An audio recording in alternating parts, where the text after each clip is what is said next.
Shalom, Bapak Ibu Saudara semua bersukacita. Saat ini hari yang sukacita bagi kita semua. Kita boleh sama-sama bersekutu. Dimanapun kita berada, percayalah Tuhan tidak terbatas dengan ruang dan waktu. Tuhan berkata kepada perempuan Samaria, kalau engkau menyembah di gunung ini, kalau orang Israel di Yerusalem, akan datang saatnya bahwa penyembah benar akan menyembah dalam roh dan kebenaran. Kalau kita hari ini menyembah dalam roh dan kebenaran, Tuhan sedang hadir bersama kita dimanapun kita berada dan siap untuk menguatkan dan memulihkan kita. Amin, amin, puji Tuhan. Hari ini saya rindu, ya kita sama-sama belajar satu tema yang menarik. Saya renungkan, Tuhan itu memberi message yang penting bagi kita semua. Ada dua hal yang membuat kita tidak mengenali Tuhan dan suaranya. Ya, ada dua hal yang membuat kita tidak mengenali Tuhan dan suaranya. Murid-murid yang 3,5 tahun bersama Tuhan bisa tidak mengenali Tuhan. Ya, bisa gak tahu itu siapa dan gak tahu itu suaranya. Bayangkan, mungkin kita sudah puluhan tahun ikut Tuhan. Tapi ada saatnya dalam hidup kita yang merasa, siapa Tuhan itu? Suaranya yang mana? Kapan saat itu terjadi? Hari ini kita harus bahas sama-sama, mungkin kita ngalami ini sekarang. Kita bahas bersama-sama. Yang pertama ada dua hal, saya singkat 2D ya, supaya mudah ingat ya. 2D. Yang pertama, kita tidak bisa mengenali Tuhan saat kita dikuasai ketakutan. Yang pertama boleh catat, saat kita dikuasai ketakutan. Ketika angin saka menghempas murid-murid, Tuhan Yesus berjalan di atas air. Mereka salah mengira.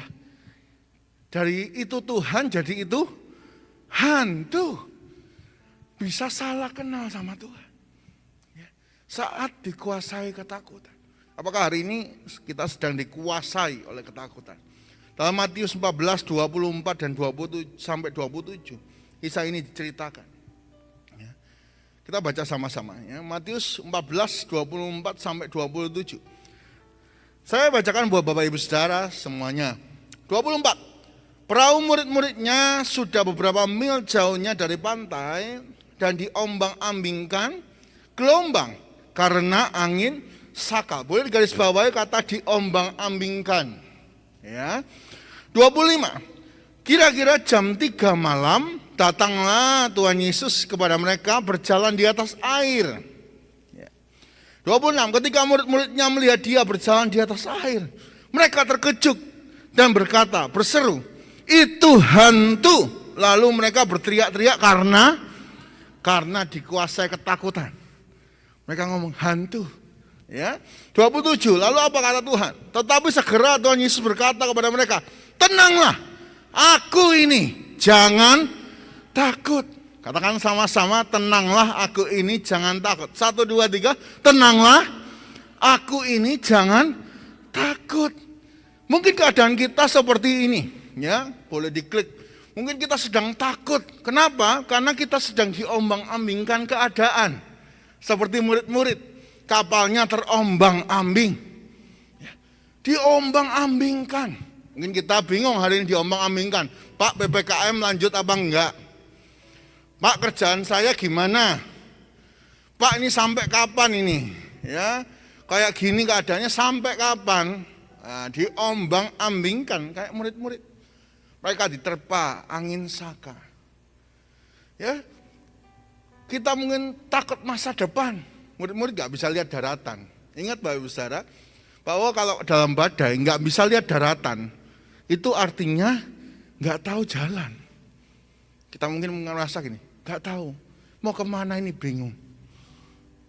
Kita mungkin diombang-ambingkan sampai kita merasa takut. Hati-hati, jangan sampai kita dikuasai ketakutan. Kenapa?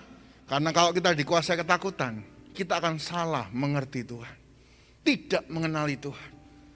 Tuhan dipanggil siapa Bapak Ibu Saudara? Hantu.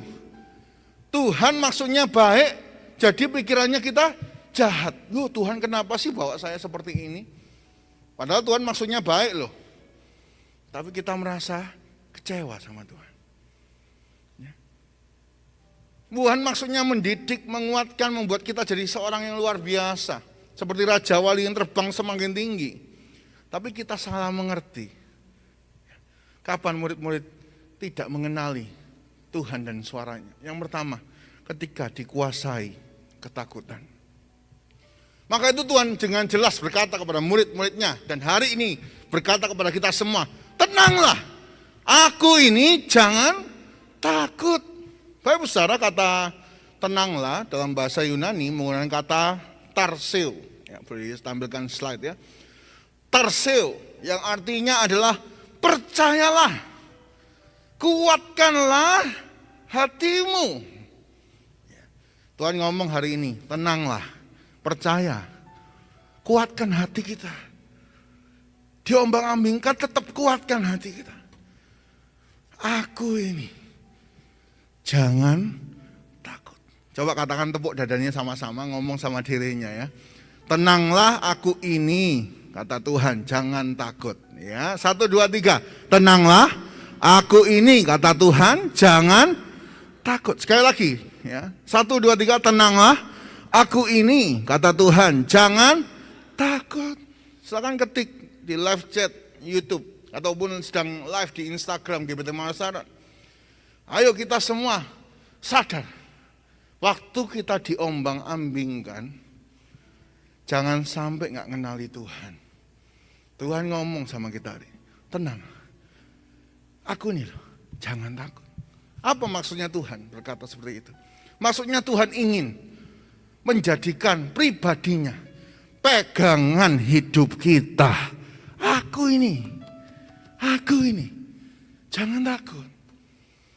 Apa pegangan hidup kita? Mungkin kita sedang memegang perahu seperti murid-murid. Sedang memegang gayung, berusaha untuk memperbaiki situasi kita. Tuhan berkata, aku ini, pegang aku. Berharaplah pada Tuhan. Jangan takut. Ya, kenapa orang takut? Karena megang kekuatannya sendiri. Karena megang 1, 2, 3, kesudahan segala sesuatu sudah dekat. Karena itu kuasailah dirimu, jadilah tenang, supaya kamu dapat berdoa. Kalau hari ini kita nggak bisa menguasai diri kita, panik. Ya. Oh, banyak sekarang panic buying, panic moving. Waduh, bingung semuanya, geraknya kemana? Wah, semua supermarket diborong-borong ya. Wah, kemarin ada susu, satu merek susu, wah semua rebutan, panik. Ya. Ada orang nggak perlu oksigen, beli oksigen, panic buying. Bahkan diakui media, banyak orang sedang beli itu karena panik. Ya. Bapak Ibu, kita nggak boleh takut, kita harus waspada. Ini penting ya, bukan nggak percaya, bukan. Nggak boleh dikuasai ketakutan, tapi harus waspada. Ya, prokes harus prokes. Ya, kalau memang perlu ya kita siapkan. Tapi jangan panik. Jangan dikuasai ketakutan. Sampai kita nggak bisa lihat Tuhan, kita ingatnya hantu. Kuasailah dirimu, jadilah tenang, supaya kamu dapat. Banyak orang Kristen nggak bisa berdoa hari-hari ini. Nggak bisa berdoa karena dia panik. Waduh, bingung terus. Ayo, kuasai dirimu, jadilah tenang, supaya engkau dapat berdoa. Katakan sekali lagi, tenanglah, aku ini jangan takut. 1, 2, 3, tenanglah, aku ini jangan, peganglah Tuhan. Jangan pegang perahu, jangan pegang gayung, jangan pegang timba untuk mengeluarkan air. Peganglah Tuhan. Tuhan menyatakan dirinya, aku ini jangan takut. Bapak Ibu Saudara, ada seorang juara dunia renang. Dia juara dunia, luar biasa hebat, cepat, kuat, jarak jauh pun kuat.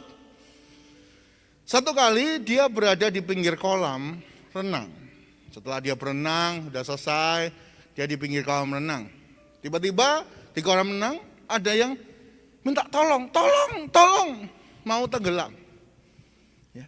Semua orang panik, ya kan? Perenang juara dunia ini santai. Dia diem. Semua orang bingung, ayo tolong.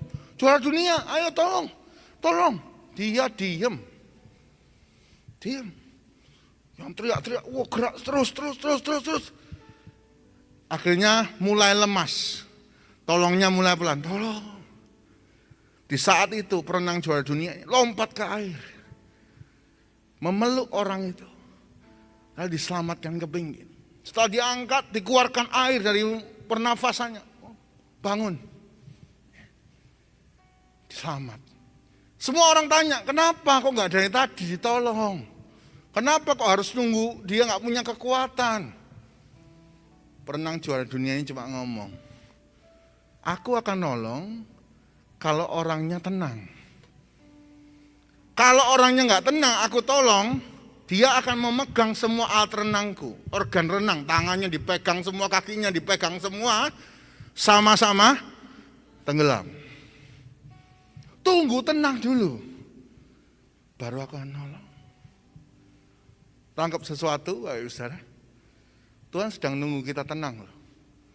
Kalau kita tenang berarti kita percaya. Everything is gonna be okay. Semua akan baik-baik saja selama yang kita pegang itu Tuhan. Dunia ini berubah, zaman ini berubah terus. Musimnya berubah, penyakitnya berubah. Yang gak berubah itu Tuhan Yesus. Peganglah Tuhan. Dulu orang takut kusta, Tuhan Yesus sembuhkan kusta. Sekarang kalau kita hari ini takut apa? Virus-virus, pandemi. Kalau kita pegang Tuhan, Tuhan yang sembuhkan kita. Tenanglah, aku ini jangan takut. Kuasai diri. Tenang, berdoa. Saat itulah Tuhan mau menolong, menjamah kita semua. Kalau kita lagi panik pakai kekuatan kita, Tuhan sedang menunggu kita angkat tangan. Ya, supaya ia dapat telur tangan.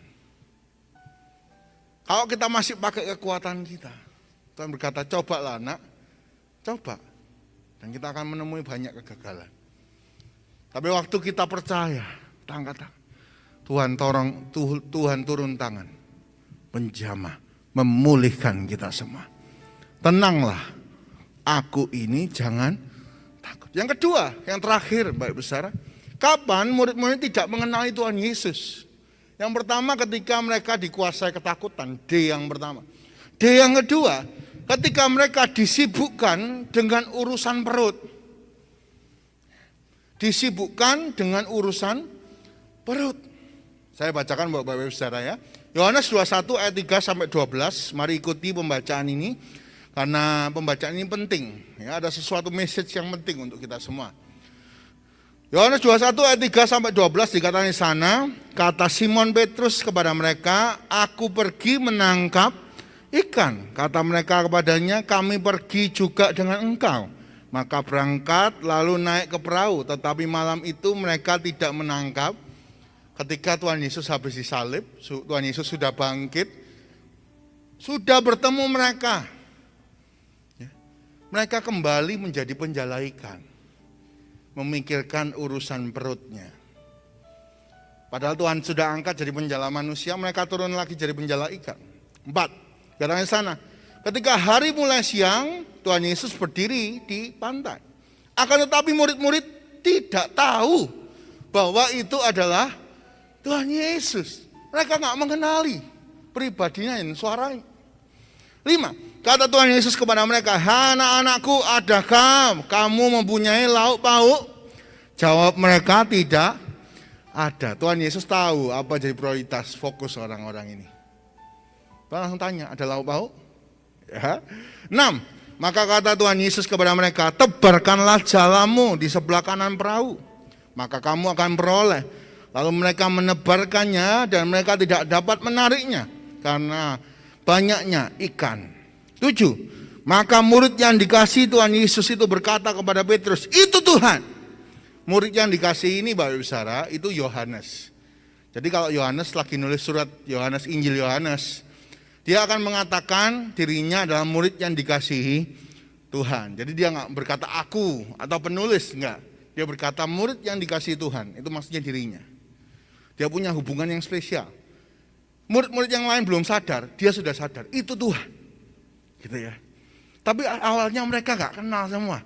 Terus siapa itu di pinggir pantai? Gak tahu. Lanjut, kita membaca ayat 7. Ketika Petrus mendengar bahwa itu adalah Tuhan, maka ia mengenakan pakaiannya sebab ia tidak berpakaian. Lalu terjun ke dalam danau. Ini biasanya kita renangan buka baju ya. Buka baju, nyemplung ke air. Ini pakai baju baru masuk air karena malu. Petrus malu ketemu Tuhan. 8. Murid-murid yang lain datang dengan perahu karena mereka tidak jauh dari darat. Hanya kira-kira 200 hasta saja. Dan mereka menghela jala yang penuh ikan itu. Ketika mereka tiba di darat, mereka melihat api arang dan di atasnya ikan dan roti. Tuhan sudah siapkan ya. 10. Kata Tuhan Yesus kepada mereka, bawalah beberapa ikan yang kamu tangkap. 11. Simon Petrus naik ke perahu lalu menghela jala itu ke darat. Penuh ikan-ikan besar, 153 ekor banyaknya. Dan sesungguh pun sebanyak itu, jala itu tidak koyak. Ya. 12. Kata Tuhan Yesus kepada mereka, marilah dan sarapanlah. Tidak ada di antara murid itu yang berani bertanya kepadanya, siapakah engkau? Sebab mereka tahu bahwa ia adalah Tuhan.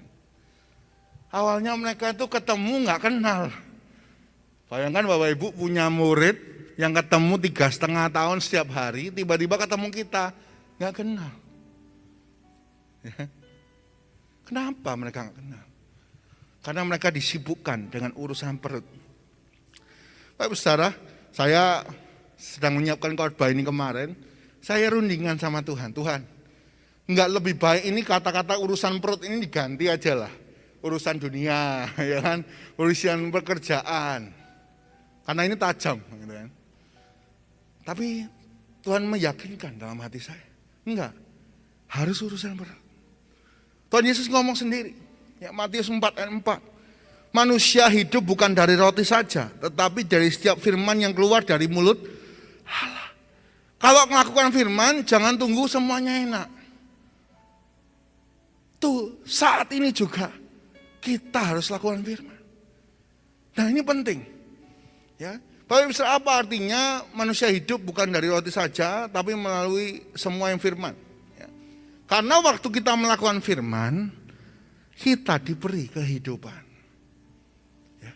Waktu Petrus belajar taat, di situ dapat ikan. Ya. Tapi begitu kita keluar dari firman, usaha kita sia-sia. Jelas Yohanes 21 ayat 3. Ketika mereka berangkat cari ikan, mereka dapat apa Bapak Ibu? Tidak menangkap apa-apa. Semalam kerja nih, nol. Apakah kita ngalami ini? Loh Pak, saya kerja kok sekarang gak dapat apa-apa ya. Ayo coba kita cek. Apakah kita disibukkan dengan urusan perut sampai kita gak peduli suara Tuhan, gak peduli pribadinya, gak peduli caranya. Ya. Ini disebut sia-sia Bapak Ibu. Semalam kerja gak dapat apa-apa. Mazmur 127 ayat 1 dan 2. Ini sama dengan menyatakan ini. Nyanyian Syara Salom, jikalau bukan Tuhan yang membangun rumah, sia-sialah usaha orang yang membangunnya. Jikalau bukan Tuhan yang mengawal kota, sia-sialah pengawal berjaga-jaga. Sia-sialah kamu bangun pagi-pagi dan duduk-duduk sampai jauh malam dan makan roti yang diperoleh dengan susah payah. Sebab ia memberikannya kepada yang dicintainya pada waktu tidur. Tuhan ingin ngomong sama kita. Perut itu penting. Tapi jangan bertuhankan perut. Tuhan mau nomor satu itu Tuhan.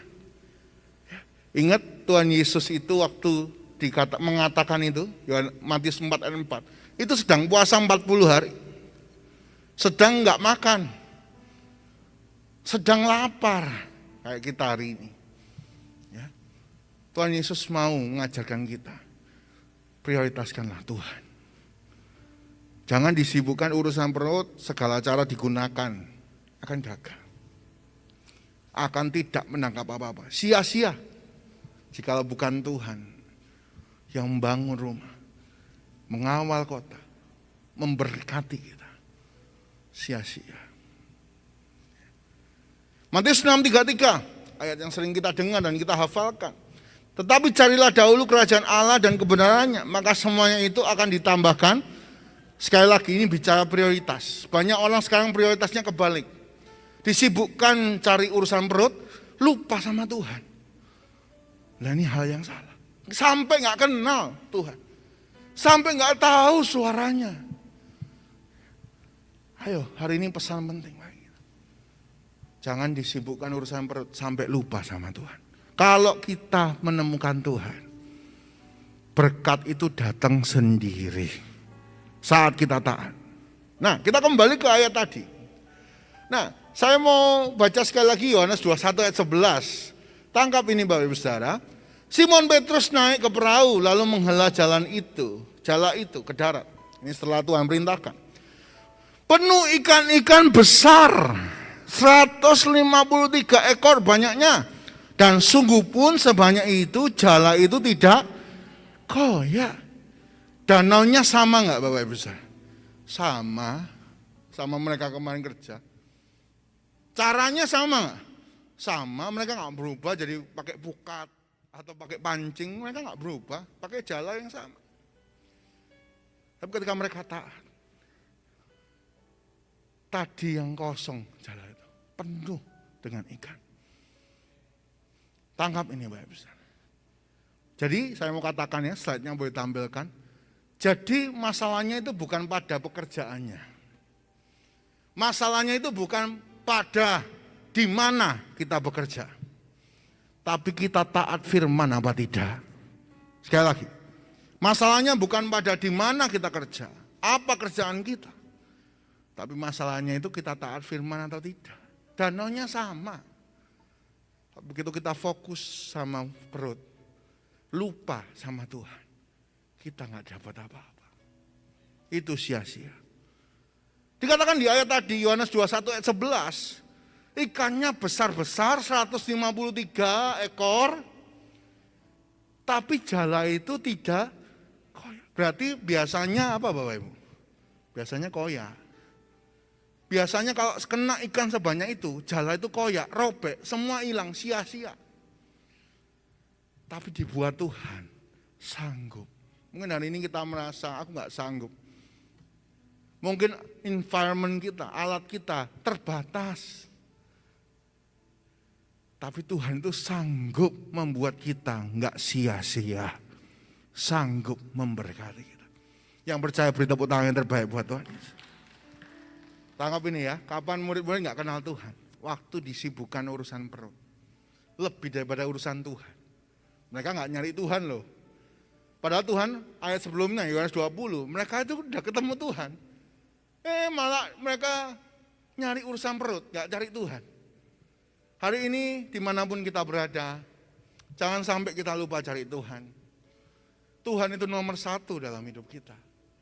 Ayo kita berdoa. Ayo kita fokus sama Tuhan. Maka semuanya ditambahkan. Jelas ini ya, murid-murid jelas sekali. Diberitahu sama Tuhan. Ayat 12. Yohanes 21 ayat 12.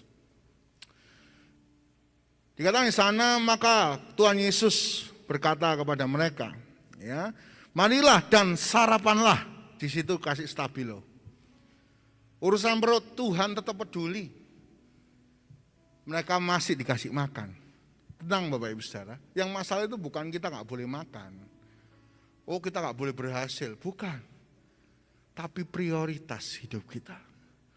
Kalau cuma nomor 1 pikiran kita cuma perut terus, kita akan sia-sia.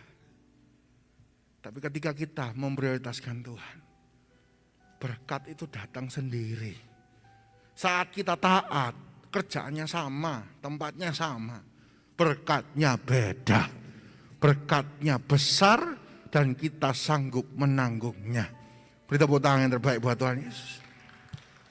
Nah, klik ya, ada gambar ini, saya mau kasih gambar Bapak Ibu. Ketika murid-murid sampai membawa ikan yang banyak, Tuhan Yesus duduk di tepi pantai dan bakar ikan. Tuhan Yesus yang siapkan makan mereka loh Bapak Ibu. Memang dia ini gembala yang baik. Nah, hari ini kita harus fokus apa? Nomor 1 kan Tuhan. Ya, ayo kembali. Bapak Ibu Saudara mungkin terlalu jauh fokus sama ekonomi, terlalu jauh fokus sama harta, terlalu jauh pikirannya itu terus. Jangan. Ayo kita pikirkan kehendak Tuhan, maka berkat itu mengikuti. Dua hal, dua saat di mana kita nggak bisa mengenali Tuhan seperti murid-murid. Satu, saat dikuasai ketakutan. Ayo, tenanglah. Aku ini kata Tuhan. Jangan, peganglah Tuhan. Kita akan terbang walaupun dalam badai. Kita akan tenang dan berkembang. Yang kedua, kapan kita tidak bisa mengenali Tuhan seperti murid-murid? Kalau urusan perut, kita disibukkan dengan urusan perut. D yang kedua, disibukkan dengan urusan perut. Maka apa? Nggak dapat apa-apa. Kita fokus sama Tuhan, taat. Tempatnya boleh sama, kerjanya boleh sama. Tapi berkatnya beda, berkatnya besar dan kita sanggup menanggungnya. Tangkap pesan firman ini Tuhan, dari Tuhan untuk kita semua. Mari silakan tutup Alkitab Bapak Ibu Saudara. Haleluya. Terima kasih Tuhan.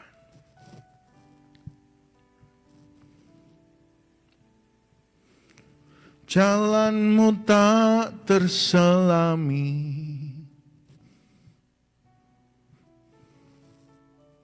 oleh setiap hati kami.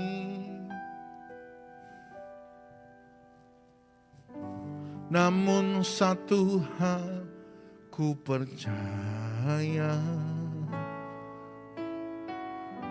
ada rencana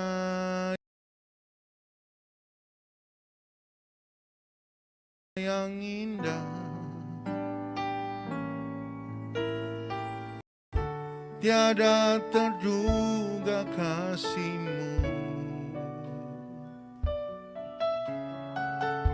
heran dan besar bagiku, arti kehadiran-Mu selalu nyata di dalam hidupku.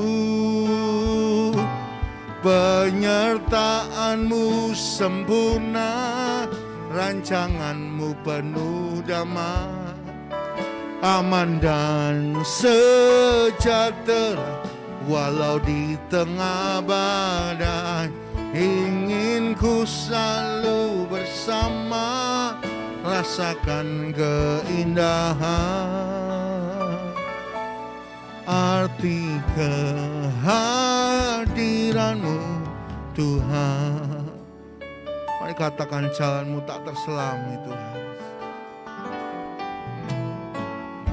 Jalan-Mu tak terselami. Mungkin hari ini kami gak ngerti Tuhan apa yang jadi jalan, tapi kami memegang pribadi-Mu saja. Kami mau mengenali suara-Mu, dan kami mau memprioritaskan Engkau. Ada rencana yang indah, oh,